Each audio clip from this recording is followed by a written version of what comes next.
오늘 주시는 하나님의 말씀은 느헤미야 2장 15절부터 20절까지 있는 말씀입니다.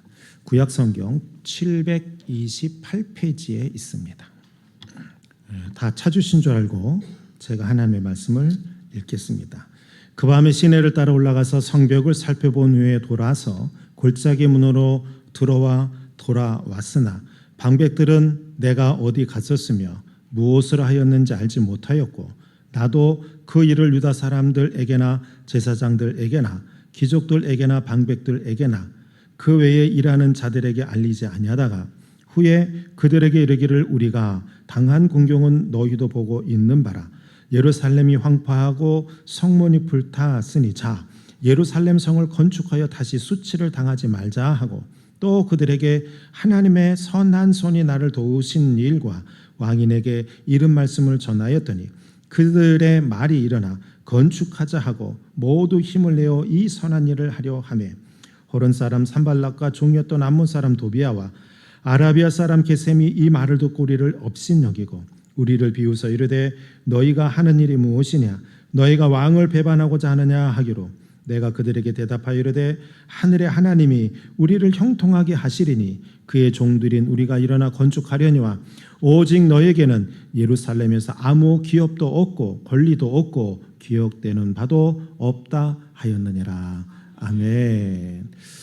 우리 인사 나눕니다. 할렐루야. 우리 옆 사람과 인사 한번 나눕니다. 네, 사랑합니다. 축복합니다. 네, 다시 한번 인사 나눕니다. 당신은 잘 되는 축복의 사람입니다. 오늘도 믿음 안에서 여러분들 예배하며 승리하시는 여러분들 되길 주의 이름으로 간절히 축복합니다. 오늘 주시는 하나님의 말씀은 성벽을 세우자라고 하는 제목입니다. 한번 따라해봅시다. 성벽을 세우자. 어떤 성벽을 세우냐? 믿음의 성벽을 세우자입니다. 한번 따라해봅시다. 믿음의 성벽을 세우자. 네, 오늘 본문은 페르시아 아닥사스다 왕 때 느헤미야가 이스라엘 백성들을 이끌고 예루살렘으로 돌아온 바로 그 다음의 일입니다. 이스라엘 백성들은 여러분 몇 번 말씀드렸지만 총 3번에 걸쳐서 소위 말하는 그 메데바사, 그 페르시아라고 하는 나라로부터 3번에 걸쳐서 돌아오게 되죠. 마지막 3번째는 바로 오늘 본문에 나와 있는 느헤미야라고 하는 이 사람에 의해서 3차 기환이 이루어지게 됩니다. 느헤미야는 성경에서 표현하기를 페르시아의 술관원이었다라고 분명하게 말씀해주고 있습니다. 술관원이라고 하는 것은 이해 쉽게 말하면 왕이 마시는 술을 관할하는 사람입니다. 술잔을 가지고 왕 앞에 나아가서 술잔을 따르기도 했던 사람입니다. 왜냐하면 술에는 누군가가 독을 탈 수도 있잖아요. 그래서 그것을 방지하기 위해서 그 술관원을 뒀던 겁니다. 그러니까 우리들은 또 생각합니다. 그러면 뭐 우리나라 김이상궁하고 비슷한 거 아니야? 이렇게 표현할 수도 있는데 전혀 그거하고 다릅니다. 왜냐하면 그 당시 술관원은 이 일만 한 것이 아니라 왕의 음식도 맛보고 왕의 침실을 돌보는 일들도 곁들여서 했습니다. 그리고 더 나아가서 왕의 경호까지 책임을 졌습니다. 그러니까 상당히 높은 지위였다고 보시면 됩니다. 비록 일선 정치에는 나서지 않았습니다. 그러나 직분상 언제나 왕과 가장 가까이 있을 수밖에 없는 직위가 바로 이 술관원이라고 하는 직위입니다. 그래서 어떤 이들은 말합니다. 그 당시에 군사 지휘관이었던 소위 말하는 국방부 장관이나 합참 의장이나 이런 사람들보다도 더 높은 영향력을 끼쳤던 자리가 바로 이 술관원의 자리였다라고 말합니다. 여러분, 느헤미야는 유대인입니다. 그러나 유대 땅에서 태어난 유대인이 아니라 페르시아에서 태어난 유대인입니다. 다시 말하면 이민 2세다라고 보시면 됩니다. 느헤미야는 수르바벨의 성전이 완성되어졌다는 이야기를 듣습니다. 그게 수르바벨의 성전의 완성이 515년도에 있었는데 그로부터 느헤미야는 70년이 지난 거니까 엊그제 있었던 일을 듣는 게 아니라 70년 전에 성전이 완공되어졌다는 이야기를 들었음에도 불구하고 여전히 예루살렘의 성이 파괴된 상태로 회복되지 못하고 있다는 거예요. 이 예루살렘은 여러분들 이렇게 성이 있는 거 우리나라 무슨 이렇게 뭐죠?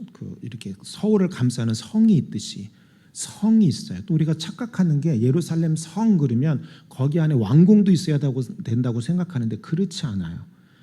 여기서 말하는 이 예루살렘 성은 다시 말로 표현하면 예루살렘 성벽을 말하는 거예요. 이 성벽은 성전과 달리 성전은 느부갓네살 왕 침입 때 완벽하게 파괴가 되어지죠. 돌 하나 남지 않고 다 파괴가 됩니다. 그러나 성벽, 소위 말하는 본문에서 말하고 있는 예루살렘 성은 부분적으로 파괴가 됩니다.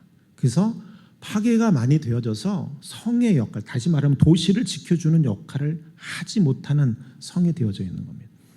성전을 지은 이스라엘 백성들이 70년 동안 그 성을 그렇게 방치한 겁니다. 이 소식을 들은 느헤미야는 많은 번민 속에 빠지게 됩니다. 상황적으로 보면 느헤미야가 이렇게 고민할 필요가 없습니다. 왜냐하면 그는 유대 나라에서 태어나지 않았잖아요. 다른 말로 표현하면 그는 나라가 망하는데 어떤 조금만큼의 일도 자기가 참여한 바가 없습니다. 왜냐하면 유대 땅에서 태어나지 않았으니까. 그 당시 이스라엘 백성들이 저질렀던 죄악의 자리에 조금 더 노출되지 않았습니다. 영적으로나 도덕적으로나 어떤 한 부분에 있어서도 느헤미야는 사실 그 나라가 망하는 것에 대한 책임을 절대 가지고 있었던 사람이 아니었습니다. 그래서 사실 그런 미안한 마음을 가질 필요가 없죠. 두 번째 이유는 뭐냐면 페르시아의 술관원이었어요. 아까 말했잖아요. 높은 주의였다고. 오늘날로 표현하면 비서실장 같다고 보시면 되는 거예요. 비서실장. 그런 높은 자리에 있어요. 얼마나 삶이 편안했겠습니까? 그 편안함에 일들을 내던져버리고 아버지가 저질렀던 그 시대 그 나라로 다시 돌아가고 싶은 이유가 전혀 없는 겁니다. 가서 고생할 이유가 없다는 거죠. 그러나 느헤미야는 높은 간직 또 페르시아 지역에서 태어났다는 그런 상황적 그 이유 때문에 그 관점으로 자기 나라를 들여다보지 않습니다. 비록 아버지의 나라였지만 그 나라는 곧 자기의 나라였습니다.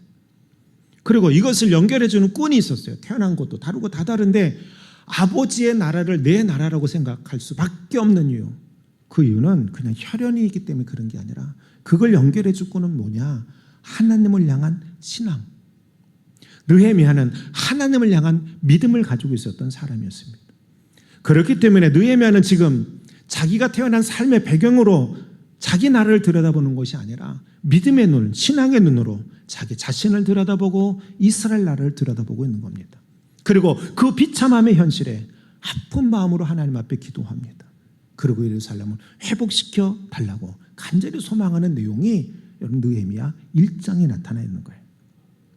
이러한 느헤미야의 행동에 대해서 하나님이 감동하지 않을 수 없죠.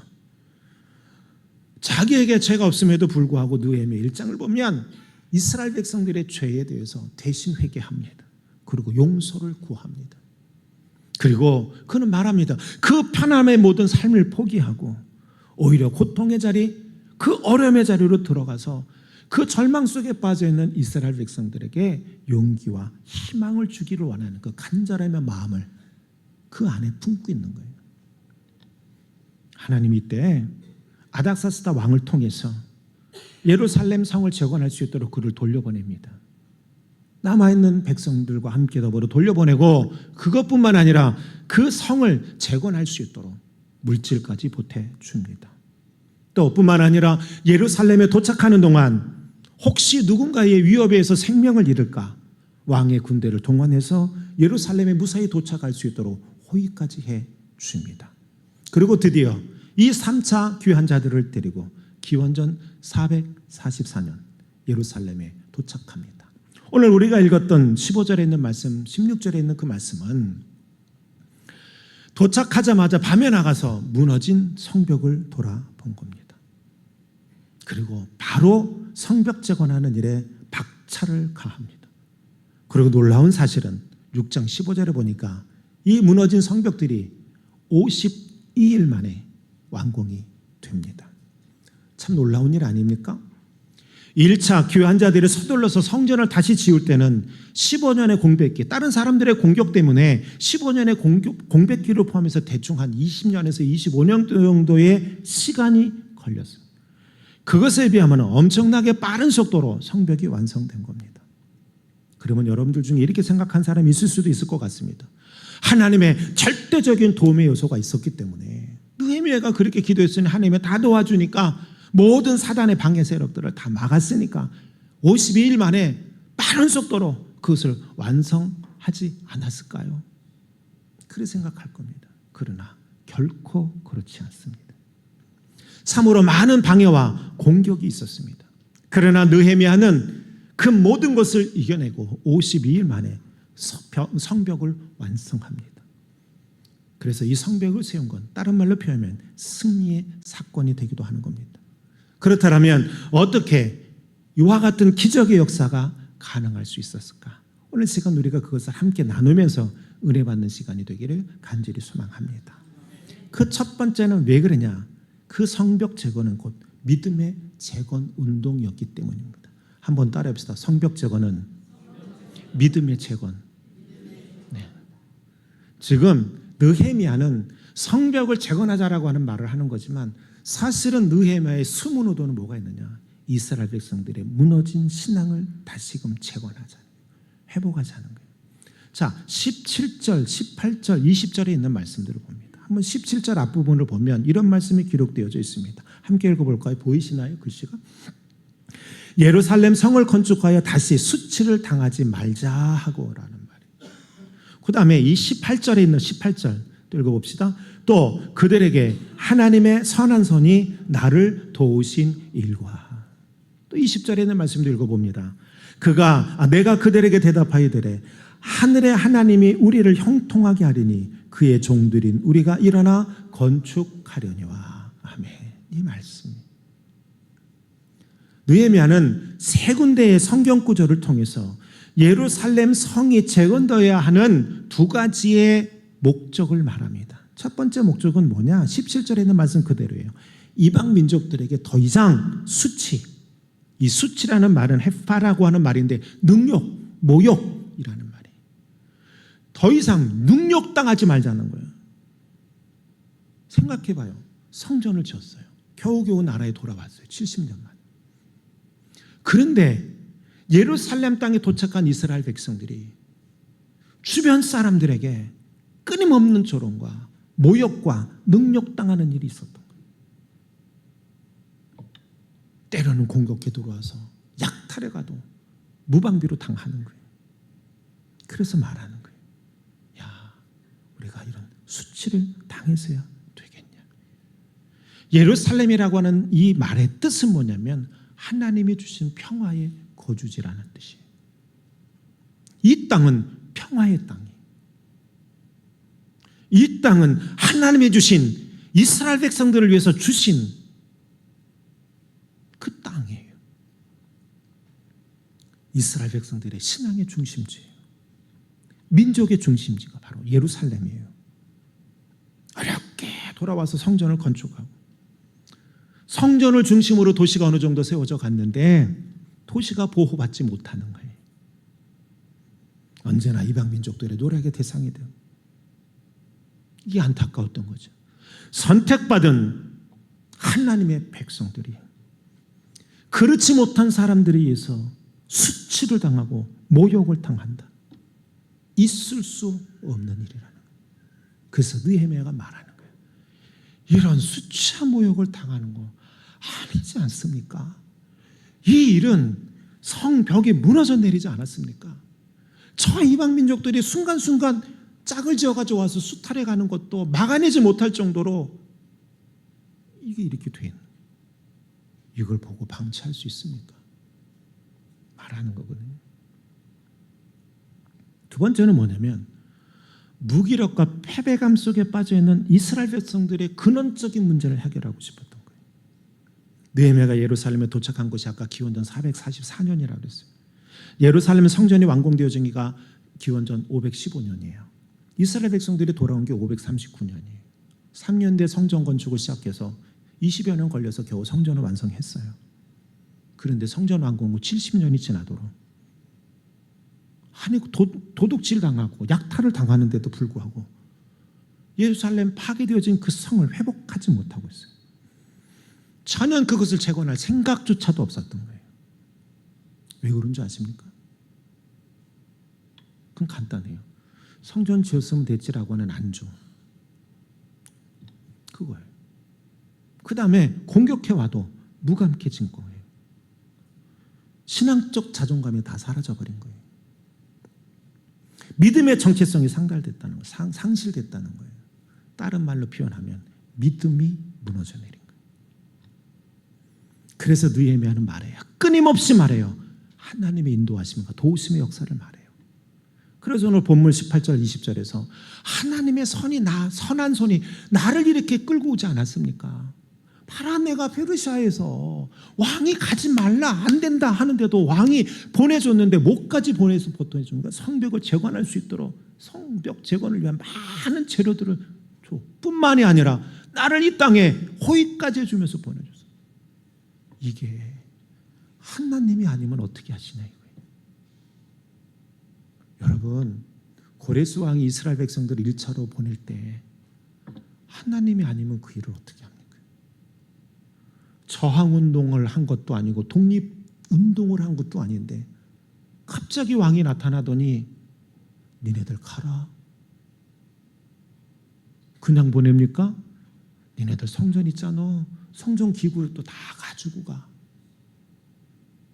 아니 한 일이 없는데 하나님의 은혜 아닙니까? 느헤미야는 바로 18절에서 그 얘기를 하는 거예요. 하나님의 은혜, 나를 보낸 거 당신네들 70년 전에 왔을 때 이 땅에서 어떤 생각을 갖고 당신들이 성전을 건축했냐 이거잖아요. 하나님의 은혜, 하나님의 도우심 아니냐. 당신들 알고 있지 않냐. 근데 지금 이게 뭐냐 말하는 거예요. 왜 잊어버렸냐고 말하는 거예요. 하나님이 항상 우리를 형통하게 하신다. 20절에 말하잖아요. 사랑하는 여러분, 믿음이 약화되거나 무너져 버리게 되면 사단이 던져놓은 환경적 요소에 그냥 갇혀 사는 법이에요. 그리고 거기에 적응되는 거예요. 사단이 만들어 놓은 이 감옥 안에 살면서도 그것으로부터 벗어나야 한다라고 하는 의지를 상실하게 되는 거예요. 이 부분에서 우리는 사단이 우리의 믿음을 약화시키기 위해서 어떤 전술을 쓰는지 알아야 돼요. 사단은요, 우리의 믿음을 약화시키기 위해서 때로는 주저함, 때로는 이 정도면 됐지 뭐, 야, 이 정도면 된 거 아니야? 만족하자 라고 하는 그 만족. 그러면서 우리의 믿음을 무너뜨려요. 어떨 때는 강한 공격으로 우리를 무너뜨리려고 하고요. 두려움을 주는 거죠. 그리고 어떤 사람 말해요. 사단이 어디 있니? 이 중에도 그런 사람이 있을걸? 믿음 생활 한다 그러면서 사단이 어디 있어? 부인해. 부인하다 보니까 내 삶 속에서 일어나는 영적 전쟁을 파악을 못해. 무관심은, 이 사실에 대한 무관심은 나로 하여금 신앙의 진보를 더디게 하는 거예요. 만약 여러분들 안에 두려움이 있다거나 지나친 만족감이 있다거나 혹은 주저함이나 무기력감이 있다면 여러분들은 틀림없이 사단의 공격에 지금 무릎 꿇고 있는 겁니다.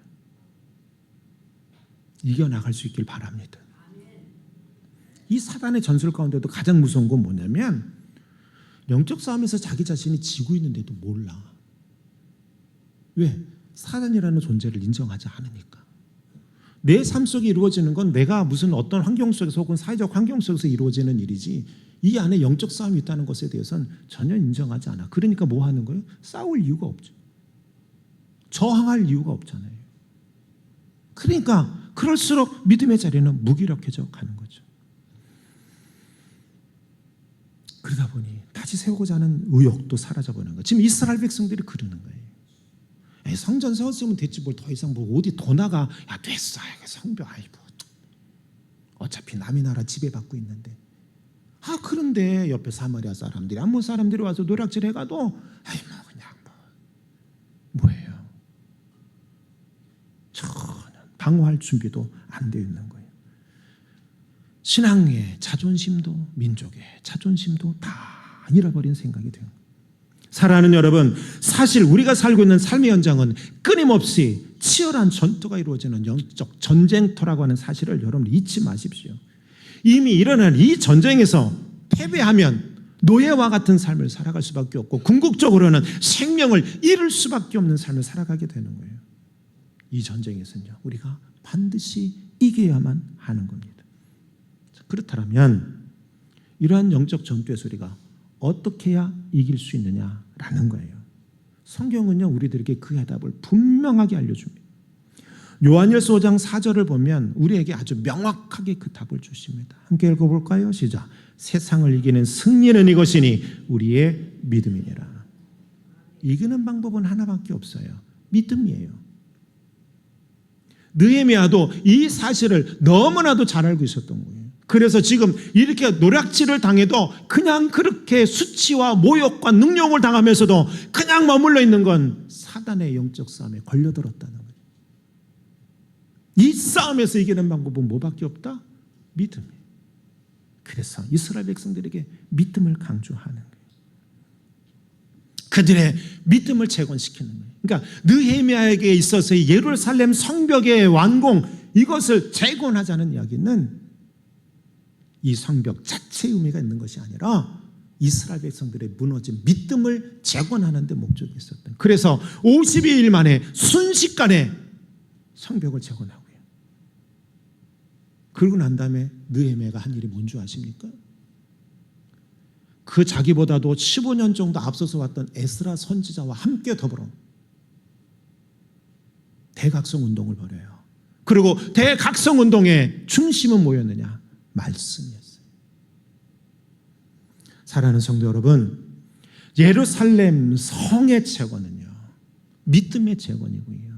믿음의 재건은 다른 말로 말하면 하나님이 우리와 함께 하고 있다 라고 하는 사실을 깨닫는 것이라는 사실. 여러분, 이 사실을 잊지 않기를 간절히 소망합니다.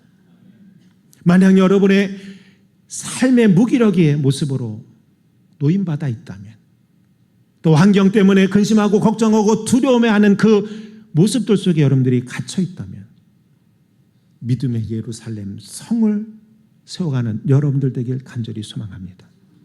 믿음은요, 주저앉아 있는 게 아닙니다. 믿음은요, 어떤 상황 속에서도 반드시 일어나 움직이는 거, 이게 바로 믿음입니다. 믿음은요, 생명이 있는 거예요. 고난을 견디며 믿음을 지키려는 노력이 있을 때 이 믿음의 열매도 얻어먹을 수 있게 되는 거예요. 여러분, 이런 말이 있어요. 겨울 사과밭에는 도둑이 없다. 사과는 가을이면 모두 다 추수되잖아요. 도둑놈이 굳이 겨울에 사과밭에 올 이유가 없다는 거예요. 그렇잖아요? 아무것도 없는데 뭐하러 도둑놈이 사과밭에 와? 이 말은 바꿔서 말하면 이런 말이 되는 거예요. 그리스도가 고난받는 이유도 같은 이유예요. 훔칠 물건이 있어야 도둑이 드는 것처럼 믿음이 있는 사람에게 사단이 공격하는 거예요. 믿음이 없으면 공격할 이유가 없잖아요. 이미 죽은 자인데 왜 나만 당한 뭐 고통이냐고 고난이냐고 이런 찬양도 있잖아요. 불평하지 마세요. 주님이 함께 하시는 거거든요. 주님이 함께 하시니까 사단이 역사하는 거거든요. 이스라엘 백성들은 지금 성전을 짓고 난 다음에 믿음이 회복되는 것처럼 보였단 말입니다. 그랬더니 여지없이 공격당한 거죠. 그때 거기서 진 거예요. 패배한 거예요. 그리고 무기력감 속에 빠진 거예요. 에이, 뭐 우리가 그렇지 뭐. 아버지 사역을 하는 미국의 닉 캐리슨 목사님은 이런 말을 했어요. 아버지들이 세상에 나가서 여러분 공격을 엄청나게 당하잖아요. 상상하지 못할 정도의 고통, 고난을. 지난주에도 뭐 잠깐 말씀드렸다시피 어떤 목사님이 목회하는데 너무 어려움이 많은데 그거 지켜줄 사람이 누구야? 사모님이잖아요. 근데 사모님이 더 긁어대. 어떻게 목회하라는 거예요 도대체가? 믿어야지 목사님을. 실수하는 분도 아니고. 근데 더 긁어대. 나 만나서 얘기하면 울어. 목사님이. 목사님이 운다니까. 어디가 말할 데도 없고. 되겠어요? 근데 그 뉴캐리슨이라고 하는 목사님이 그 아버지들 향해서 이런 말을 했어요. 하도 세상에서 고통당하고 어려움당한 아버지들 향해서. 위대한 믿음의 위인들은 대부분 그만큼 큰 시험을 받았습니다. 승리를 체험하기 위해서는 전쟁을 겪어야만 합니다. 그러면서 용기를 줬다는 거예요. 이겨내라는 거예요. 할렐루야. 저도 그 목사님에게 말해요. 이겨내. 믿음으로 이겨내. 믿음으로. 5만 번 기도응답을 받았던 조지 뮬러는 이런 말을 합니다. 강한 믿음을 얻으려면 강한 시련을 견뎌야 한다. 믿음을 단련하는 유일한 방법은 큰 시련을 견디는 것뿐입니다. 혹독한 시험 가운데서 참된 믿음을 배우는 겁니다. 라고 말했어요. 근데 이스라엘 백성들은 그 시련에 무너져 내린 거라니까. 왜? 성전 지었으면 됐지라고 하는 안주.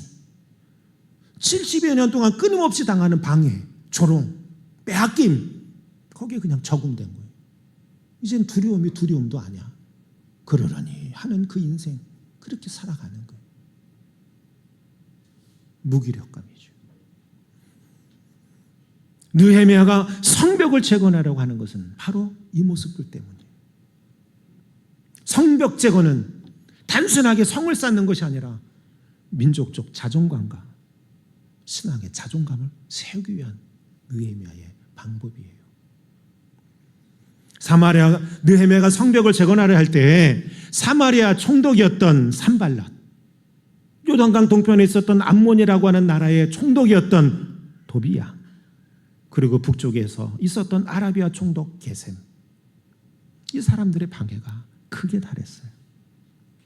처음엔 느헤미야가 성벽을 건축한다 하니까 처음에 어떻게 한 줄 알아요? 아유, 어떡하지? 그리고 근심 걱정해. 그러더니 성벽 건축을 위해서 움직이기 시작하니까 분노합니다. 그리고 이렇게 조롱합니다. 야, 사마리아 사람들보다 못한 능력을 갖고 있는 너희들이 무슨 성벽을 재건한다고 그러냐? 돌로 성벽을 쌓아봐라. 그게 얼마나 갈 것 같니? 니네들 능력으로 뭐 할 수 있겠느냐고 조롱하는 거예요. 우리식 표현으로 말하면 성벽 재건한다 하니까 뭐라고 말한 거냐면, 야, 지나가던 개가 웃는다, 그 얘기한 거예요. 니네들 주제에 뭘? 왜 그럴까요? 자존감을 떨어뜨리려 하는 거죠. 사단의 방법이라니까. 그래도 성벽 건축하는 걸 멈추지 않으니까 이들이 연합하여서 이스라엘을 향하여 전쟁을 선포합니다. 왜요? 백성들 마음에 두려움을 주고 싶었기 때문이에요. 그래도 통하지 않으니까 느헤미야를 만나자고 해. 회유하려고. 근데 회유가 목적이 아니라 이놈만 죽이면 되니까 죽이려고 회유하는 거예요. 느헤미야가 안 넘어가요. 왜 안 넘어갔을까요? 왜요? 이들의 공격을 사단의 공격이라고 상상해보자 말입니다. 왜 안 넘어갔을까요? 그리고 끝내는 성벽을 완성했습니다. 52일 만에 초스피드로. 믿음이요. 믿음 때문에 가능했던 거예요, 여러분. 사단은요, 우리들 가운데 어떤 방식으로 들어오는 줄 아십니까? 순차적으로 이렇게 공격해 들어옵니다. 처음엔 여러분들을 위로하는 것처럼 옵니다. 그러나 그 위로는 거짓 위로입니다.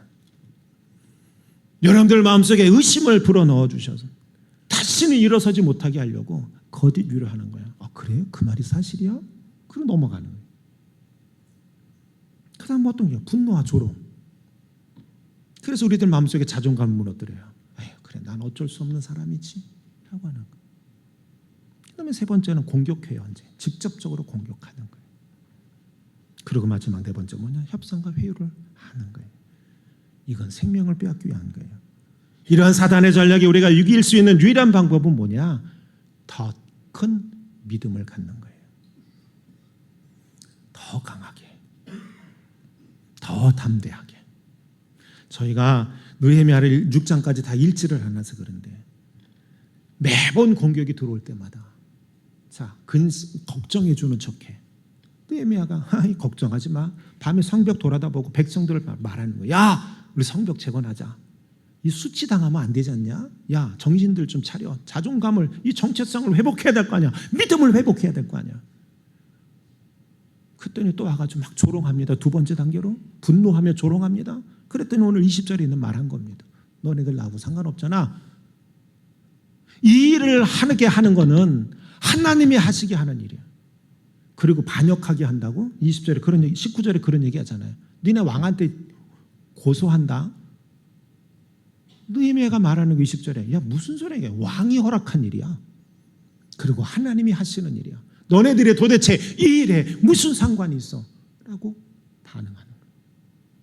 그리고 막 조직을 해서 성벽을 또 쌓아. 그랬더니 이들이 공격해 온대. 공포심을 넣어주는 거지. 그랬더니 느헤미야가 어떻게 한 줄 아십니까? 다 소규모의 군대를 조직해가지고 쳐들어올 만한 곳에 다 뭐야? 이 수비수들을 다 세워놔요. 다 반응해요. 회유합니다. 안 넘어갑니다. 다른 사람 통해 가지고 막 유해주는 척하면서 느헤미야를 회유합니다. 느헤미야가 합니다. 너 거짓말하는 거잖아. 왜 이게 가능한 줄 아십니까? 느헤미야가 가지고 있었던 믿음. 이 믿음은 어떤 믿음이냐? 남의 나라에서 태어나서 이스라엘에 대해서 걱정할 필요도 없는 느헤미야가 신앙이라고 하는 그 끈 때문에 민족을 사랑하게 되고 이스라엘 땅을 사랑했던 그 믿음입니다. 여러분 이 믿음을 갖기를 간절히 소망합니다. 내 삶 속에 내가 무엇인가 하려고 할 때 여러분들로 하여금 그 일을 못하도록 막아버리는 존재들이 반드시 있습니다. 영적 분별력을 가지고 분간해내세요. 그리고 넘어가지 마세요. 그 회유에. 믿음으로 이겨나가야 하는 겁니다. 성벽의 재건이 왜 믿음의 재건이라고 말하는 거냐? 믿음으로 이겨나갔고 이 성벽을 만들어갈 때 느헤미야가 어떻게 혼자합니까? 이스라엘 백성들에게 그 이야기를 해주는 겁니다. 믿음으로 우리는 세워가야 된다. 이스라엘 백성들이 느헤미야를 의지하며 하나님을 믿는 믿음의 회복의 일들을 통해서 여러분 이 성벽이 완성되어졌다는 사실입니다. 그러므로 우리 또한 마찬가지로 믿음을 갖되 여러분 막연한 믿음을 갖지 마시고 철저하게 근신하여 깨어있는 믿음을 가지시기 바랍니다.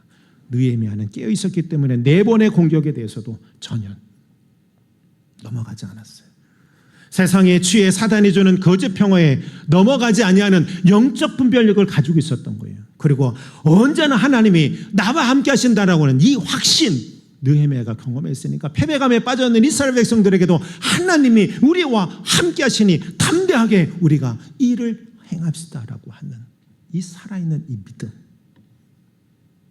이 믿음을 가지고 성벽 건축에 성공했다는 사실을 기억하시고 오늘도 우리들 그런 믿음으로 우리의 믿음의 성을 다시금 재건할 수 있는 분들이 되길 간절히 축원합니다.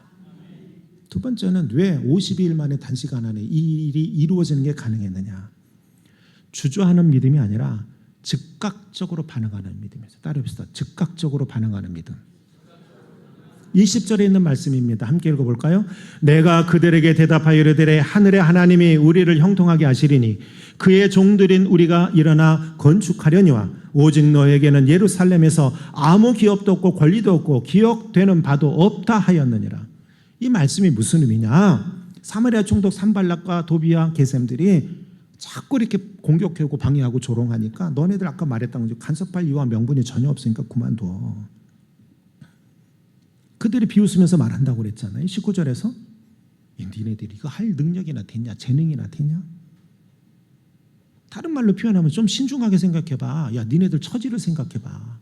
좀 신중하게 생각하라니까.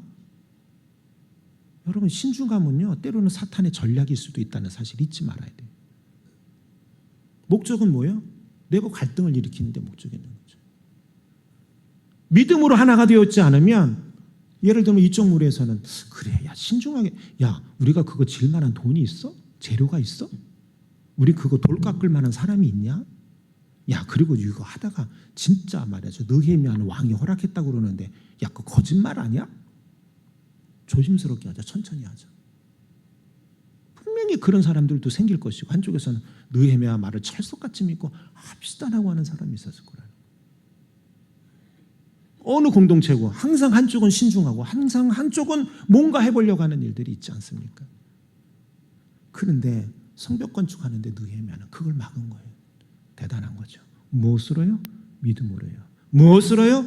하나님이 우리와 함께 하신다는, 저들의 말에 넘어가지 말자라고 말하는 거예요. 오늘 우리들에게도 그게 필요해요. 교회가 여러분 이 사단의 전략에 많이 빠지는 것 중에 하나가 이 신중함이죠. 신중함. 사랑하는 여러분, 믿음은 주저하지 않습니다. 믿음은요 언제나 예리합니다. 믿음은요 매우 활동적이에요. 어제 여러분 학교 했는데 저쪽에도 수영장만 들어놨잖아요. 야, 마음은 아유, 야, 걔네들 힘도 좋더만요. 네. 뭐 지치지를 않아. 애들이 노는 거 보니까. 추워서 못 놀지. 아니 보니까 뭐 입술 펄해져도 노는 것 같던데. 그걸 보면서 야, 참 애들이 건강하다. 매우 활동적이다. 이런 말 하잖아요. 반면에 식당에 있는 분들은 뭐라냐. 아, 죽것이요, 죽것이요. 아, 더워 죽겠어. 또 나와가지고 나한테 와가지고 어떻게 목사님 모기 좀 어떻게 하래. 모기를 내가 뭐 어떻게 해. 그렇잖아. 모기를 내가 어떻게 해. 목사님 예배당에 모기약을 뿌리래. 우리는 여기 지하라 있잖아요. 작년인가 언젠가 뭐 뿌렸다가요. 일주일간 새벽 예배 못했어요. 연기가 안 빠져가지고. 그래서 내가 뭐라고 그랬냐면 그냥 물려요 그랬어요. 그냥 모기한테 봉사한다 생각하고 그냥 물리라고. 그 어쩔 거야. 나보고 어떻게 하라니. 뭐 내가 뭐 어떻게 해. 모기 잡으러 돌아다녀 내가. 나도 물리는 판에. 활동적이. 아이들 보니까 매우 활동적이에요. 믿음은 그와 같아야 되는 거예요. 주저하면 안 되는 거예요.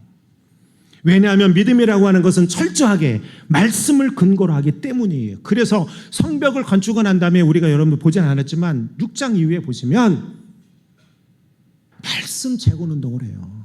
믿음의 재건 운동을 뭘로 시작하냐? 말씀의 재건 운동으로 하는 거예요. 여러분, 믿음은 말씀을 철저하게 근거로 갖는 거예요. 히브리서 4장 12절에 뭐라고 기록하고 있느냐? 하나님의 말씀은 살아있고 힘이 있어서 어떤 칼보다 더 날카롭고 예리하다. 그래서 믿음은요 살아있는 거예요. 액티비티, 활동적이란 말입니다. 믿음은요 힘이 있어요. 지지 않아요. 믿음이 있으면 승리하는 거예요. 믿음은요 예리해요. 칼보다 더 예리하니까. 그러니까 이러한 사단의 공격에 대해서 내 믿음이 바로 서 있으면 즉각적으로 반응할 수밖에 없어요. 그리고 날카롭게 다시 역공격하는 거예요. 그래서 20절에 말하는 게 산발락과 무리들을 향해서 예레미야가 조롱하고 공격하니까 아닥사스다 왕의 미래 이미 허락했어. 이것들아 무슨 모함 같은 소리야. 얘네들 말한 게 그러잖아. 니네들 반란 일으키려고 그러는 거지. 그 얘기잖아요. 왕이 허락한 일이거든. 그 다음에 하나님이 허락한 일이야. 왕이 허락한 일에 하나님이 허락한 일인데, 야 사마리아, 암몬, 아라비아, 도대체 너네들 이것하고 무슨 상관이 있어? 아무 관련도 없잖아. 우리가 하는 일에 아무 관련도 없는 우리가 하는 일에 니네들이 왜 간섭해? 여러분들의 삶도 마찬가지입니다. 여러분들이 믿음의 삶에도 마찬가지입니다. 여러분들의 사단이 공격해오면 여러분들이 이렇게 말할 수 있어야 돼. 하나님이 원하시는 일 왜 방해해? 예수 이름으로 명하노니 떠나갈지어다. 그렇게 말할 수 있는 여러분들 되길 간절히 소망합니다. 예수님이 40일간 광야에서 금식 기도할 때 사단의 공격이 나타났습니다. 그때 예수님이 반응 보잉이 야 돌을 떡으로 만들어 볼래? 그랬더니 잠깐만 기다려봐. 이게 옳은지 안 옳은지 한번 신중하게 고민해보고 말해줄게. 이렇게 했습니까? 그렇게 안 했습니다. 사람이 떡으로만 사냐 이거사. 사람이라고 하는 것은 하나님이 주시는 그 말씀으로 먹고 사는 거야. 즉각적으로 반응하지 않습니까? 성전 꼭대기에서 뛰어내려 버려. 이게 아주 하나님의 능력을 아주 이거 웃기는 놈이네. 뭐라고 말해요? 주 너의 하나님을 시험하지 말라. 조용히 말하니까 이렇지. 예수님 뭐라 그랬을까? 야 이게 어디 하나님의 능력을 테스트하고 있어? 안 물러나? 그 의미 아닙니까? 즉각적으로 반응한 겁니다. 예수님은 세상을 보여주면 나한테 절해버리잖아요. 다 준다고. 그러니 주님께서 그래? 야 잠깐만, 또 그런 옵션도 있어? 기다려봐. 가만히 있어봐. 내가 기도해보고 결정할게. 이럽니까? 즉각적으로 반응하십니다. 사단아 물러가라. 주 너의 하나님께 경배하고 다만 그를 섬겨라. 할렐루야. 말씀을 근거로 한 믿음을 갖고 있는 사람은 사단의 공격에 대해 위축되거나 그 패배감에 젖어서 무기력함 속에 그냥 주저앉아 있는 것이 아니라 즉각적으로 반응해요. 매우 신속하고 예리하게 주저함 없이 사단의 공격에 적극적으로 대응하는 거예요. 그래서 사단의 공격을 무력화시키지 않습니까? 예수님이 그랬더니 사단이 도망가지 않습니까? 이런 역공격이 가능했던 이유는 뭐냐? 하나님을 향한 절대적인 신뢰, 그 강한 믿음이 있었기 때문에. 그래서 이스라엘 백성들에게 말하는 거예요. 70년 동안 그들의 조롱거리를 받아오고 그들의 공격을 받아왔던 이스라엘 백성들. 그래서 저 말하면 이스라엘 백성들이 두려워할 줄 알았거든.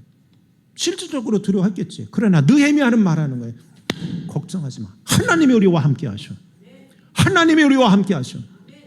그리고 그들을 향하여 말하는 거예요. 니네들이 뭔데 하나님의 일에 간섭해. 즉각적이고 예민하게 반응했다. 예수님이 요한복음 10장 10절에 보면 예수님이 이 땅에 오신 목적에 대해서 말씀합니다. 도둑이 오는 것은 도둑질하고 죽이고 멸망시키려는 것뿐이요 내가 온 것은 양으로 생명을 얻게 하고 더 풍성하게 얻게 하랍니다. 여러분, 생명을 주기 위해서 십자가에 못 박혀 죽으셨습니다. 그리고 그 다음 생명을 받은 그 믿음의 성도들이 더 풍성한 삶을 살아갈 수 있도록 말씀과 성령을 우리에게 주셨습니다. 다시 말하면 믿음을 주셨단 말입니다. 그런데 사탄은 우리의 믿음을 훼손시키며 이 두 번째 주님이 말씀하신 그 목적, 그 풍성함의 복을 누리지 못하도록 여러분들 마음속에 염려와 근심과 걱정 이런 걸로 공격한단 말입니다. 쓸데없는 염려, 쓸데없는 근심, 쓸데없는 두려움. 특히 여자는 직감이 있는데 따라해 봅시다. 직감 같은 소리 하고 있네. 그 직감이 다 맞아? 하나님이 하시는 일에 그런 거 필요 없어요. 사단은 우리의 마음을 괴롭히게 하는 데 목적이 있는 거예요. 그것도 모르고 거기에 놀아나면서. 하카크네 목사님 얘기도 똑같은 얘기 아닙니까? 그게 사단의 짓이라는 사실을 알지 못하고 다른 사람한테 가서 사단아 물러가라면 지가 사단짓 하면서 무슨 사단아 물러가라. 말이 됩니까 그게? 안 되는 겁니다. 풍성의 복을 누리지 못하게 방해하는데 왜 넘어가냐 이겁니다. 믿음을 강화시키십시오. 영적 무기력함 속에 빠지지 마십시오. 담대해지십시오. 일어나십시오. 넘어지면 주님이 죽으면서까지 주신 그 생명, 그 다음에 주시겠다는 그 복을 온전히 누리지 못하는 건데 왜 그러고 살아가냐 이겁니다. 사랑하는 성도 여러분, 만약 여러분의 삶에 염려, 두려움, 근심, 걱정, 주저함, 무기력이 자리 잡고 있다면 사단의